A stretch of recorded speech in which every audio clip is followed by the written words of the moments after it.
No ar, o programa Você Melhor, com Gui Moreira. Bom dia, ótima manhã de sábado. Começa agora o Você Melhor, o seu programa de saúde e bem-estar, com a participação dos grandes especialistas. Muito obrigado pela audiência. Siga-nos no Instagram, guimoreira.tv e vocêmelhor.pr. Estamos também em tempo real pela internet. Veja os destaques do programa de hoje.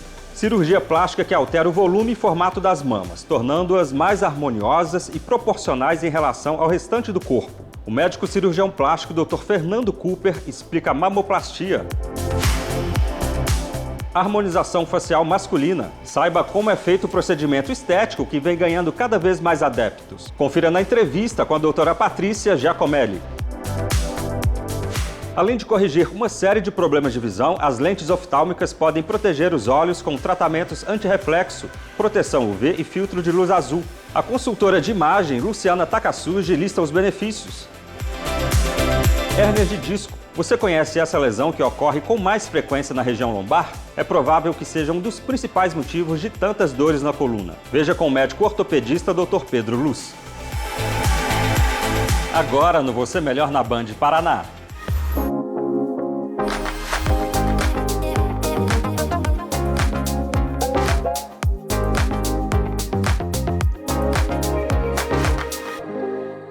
Mulheres com seios pequenos, seja por deficiência do desenvolvimento ou perda de volume, fruto de gravidez e amamentação ou mesmo por assimetria das mamas. Essas são as pacientes que mais procuram pela cirurgia conhecida como mamoplastia. A técnica, feita por implantes de gel de silicone, traz forma e volume, segundo explica o médico cirurgião plástico Dr. Fernando Cooper. Olá, Gui Moreira. Olá para você que me acompanha aqui no programa Você Melhor.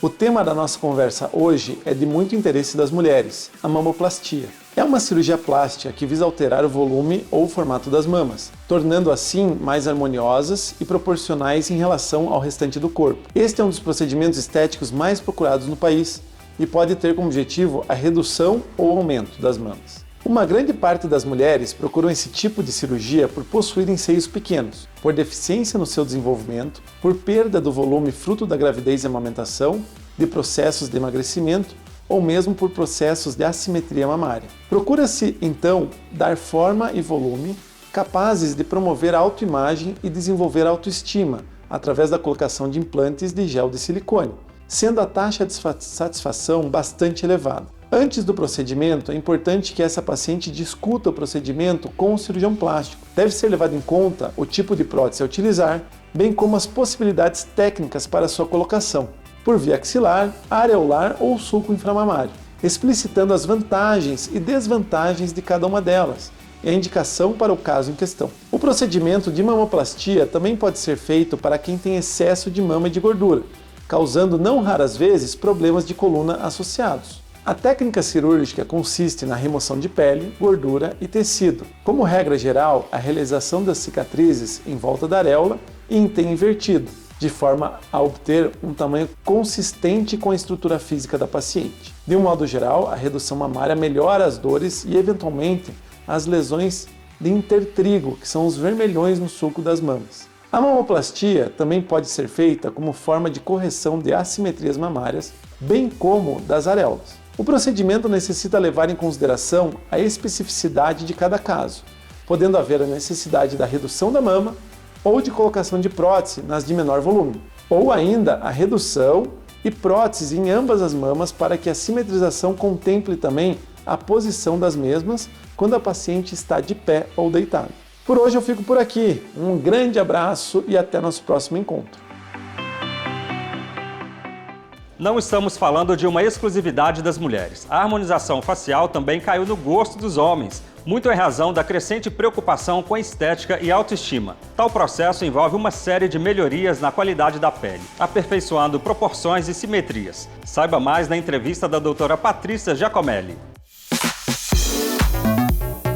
Olá, Gui! Olá para você que acompanha o Você Melhor na Band. Hoje eu tô aqui com a doutora Patrícia Giacomelli, que é especialista em harmonização facial, pra gente bater um papo. Seja muito bem-vinda, doutora. Obrigada pelo convite. Doutora, dá pra considerar, então, que a harmonização facial masculina virou uma tendência? Sim, gente, os homens, eles estão cada vez mais, né, procurando cuidar da autoestima, né, e principalmente a autoconfiança, que é o que vai acarretar quando se passa pelos procedimentos estéticos da harmonização facial. Para quem seria então indicado esse procedimento? Então, gente, hoje, quando se fala de harmonização facial, não é somente o rejuvenescimento, né, que é a partir dos 40, 45 anos. A gente fala também sobre embelezamento da face. E aí, a partir dos 18 anos, já tem a indicação, né, de se submeter aos procedimentos estéticos. Essa era até a nossa próxima pergunta. Então, não existe idade ou a gente pode se basear, então, a partir dos 18? A partir dos 18, porque muitas vezes a gente vai poder melhorar algumas características faciais, né? Seja lá melhorando contorno de face, né, que não está relacionado somente ao envelhecimento, a projeção do mento, a estética do nariz, né, que é a rinomodelação. Então, sim, a partir dos 18 anos, a gente já pode considerar que o paciente pode ter indicação a uma harmonização facial. Existe a possibilidade desse procedimento ficar natural? Existe, sim. Eu diria que, assim, gente, já caiu por terra resultado exagerado. Hoje em dia, tanto homens quanto mulheres, né, querem passar pelo processo e permanecer o mais natural possível. A gente quer melhorar os traços e não modificar a estrutura da face. Qual seria, então, o impacto na vida profissional desse homem que realiza a harmonização facial? Fer, eu diria que não é só o impacto profissional, mas sim o pessoal, porque a gente vai melhorar, né, a autoconfiança e a autoestima, que vai impactar numa melhora de qualidade de vida e principalmente das relações interpessoais.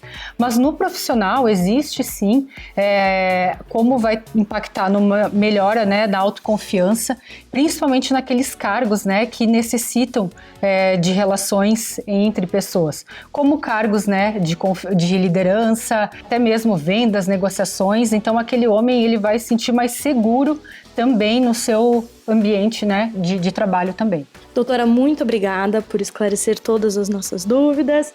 Ficamos por aqui. Guilherme, volto com você.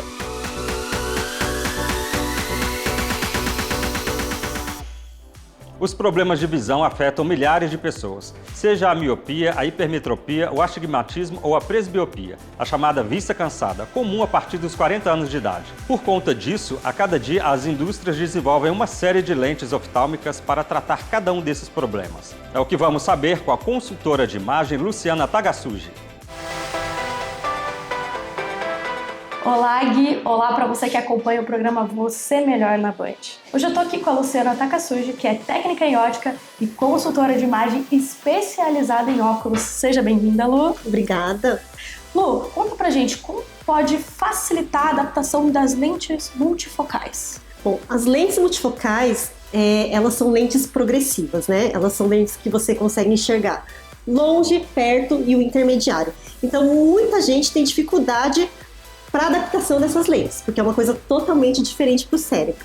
Então, o que a gente indica é usar muitas vezes, tá? Desde o comecinho, usar e usar. E outro método legal para você fazer, para se adaptar mais rápido, é você sentar em frente à televisão, que é uma distância longe, e pegar um celular e ficar treinando essa transição do longe e perto, longe e perto, longe e perto. Então, isso vai ajudar seu cérebro a entender melhor essa nova maneira de enxergar. E qual lente específica é melhor para essa adaptação? Então, o ideal é você optar por uma lente com maior campo de visão, que a gente fala, né? Essas lentes com maior campo de visão vão te facilitar a adaptação com a flutuação, né? Essa lateralidade, porque quanto maior esse campo, menos distorções você tem nas laterais. Então, é muito mais fácil para você adaptar. E a armação influencia nesse processo? Com certeza influencia.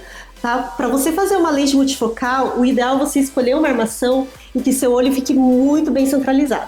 Quanto maior a centralização do olho na lente, é melhor, tá? Então não pode ser também muito pequena, uma armação muito pequena, e nem exageradamente grande. Tem como fazer a lente multifocal ser solar também? Claro, a gente tem essa opção também. Você pode fazer uma lente multifocal com cor, né, que é a solar, e também tem a opção das fotossensíveis, né, que são aquelas que escurecem conforme a intensidade do raio V e facilita muito a nossa vida. Que hoje em dia tem várias cores, né?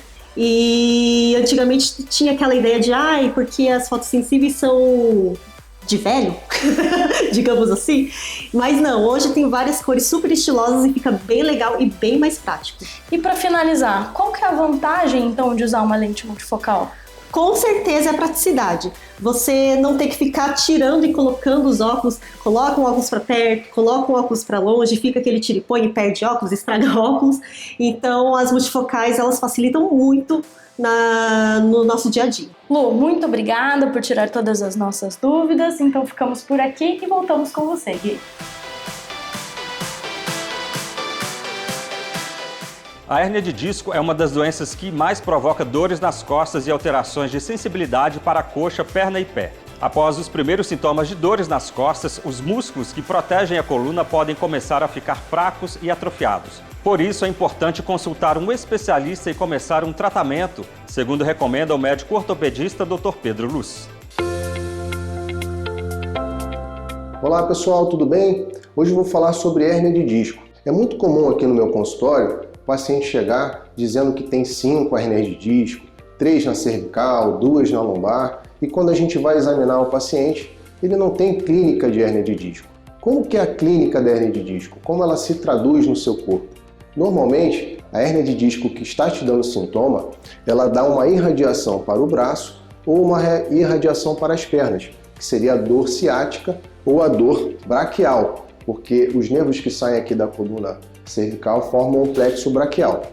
Mais de 90% dos casos de hérnia de disco vão se resolver com um tratamento conservador, ou seja, medicação, fisioterapia, acupuntura e todas as modalidades que a gente pode tentar usar da fisioterapia, como terapia manual, osteopatia, enfim, diversas alternativas. Em alguns casos, o tratamento conservador não funciona e o paciente mantém uma dor intratável, a necessidade de manter medicação durante muito tempo. Medicação durante muito tempo se traduz em efeitos colaterais e, eventualmente, o paciente pode desenvolver gastrite, problemas renais, e isso a gente não pode admitir. Existe um outro cenário que é o déficit neurológico. O que significa isso? É quando você perde a sensibilidade no braço ou nas pernas, quando você tem perda de força ou dos reflexos. Isso também se traduz como um sinal de gravidade. Se isso está acontecendo com você, procure imediatamente seu médico, porque eventualmente você pode precisar de um procedimento cirúrgico para descomprimir o nervo que a hérnia está comprimindo. Então, o grande risco da hérnia não é a hérnia em si, é a compressão que ela pode causar na medula ou nos nervos. Por isso, se você sente fraqueza no braço, na perna, dormência, formigamento, procure seu médico imediatamente, ok? Bom, o tratamento da hérnia de disco, ele costuma ser conservador, como eu já expliquei. Nos casos que ele não funciona, nós temos as opções dos bloqueios de coluna, em que a gente coloca a medicação no local em que a hérnia inflamou o nervo, pela compressão, com uma boa eficácia, mas existem uns casos mais graves que os bloqueios já não têm mais indicação e é necessária a descompressão do nervo. A descompressão, ela antigamente era feita de maneira aberta, uma cirurgia com corte, e hoje ela é feita de uma maneira minimamente invasiva, que é a cirurgia por vídeo de coluna. Bom, a cirurgia minimamente invasiva por vídeo na coluna, ela utiliza um instrumento que é menor do que o polegar. Então a gente consegue retirar a hérnia de disco ou artrose que está comprimindo o nervo da coluna com uma incisão pequena, de pouco mais de 1 centímetro, com uma mínima destruição dos tecidos, com uma reabilitação precoce, menor sangramento e às vezes alta até no mesmo dia. Isso favorece muito a recuperação pós-operatória, pois não muda a estrutura da coluna. Em alguns casos, infelizmente, não é possível usar essa técnica, e aí a gente tem que lançar a mão das cirurgias maiores, com uma descompressão maior e eventualmente com a necessidade de uso de parafusos de coluna, que nós chamamos de artrodese. Bom, pessoal, falei um pouco sobre hérnia de disco para vocês. Se vocês ficarem com alguma dúvida, me seguem aqui nas redes sociais que eu esclareço para vocês. O Você Melhor de hoje vai ficando por aqui. Obrigado pela sua audiência. Conheça a Casa das Cadeiras em Curitiba e Paraná Decor em Foz do Iguaçu. Siga no Instagram. Além do Paraná, o programa é exibido também em Minas Gerais, São Paulo e Santa Catarina. Para rever, escaneie o QR Code que está aqui na tela. Você Melhor, os grandes especialistas passam por aqui. Nos vemos no próximo sábado aqui na tela da Band Paraná. Até lá!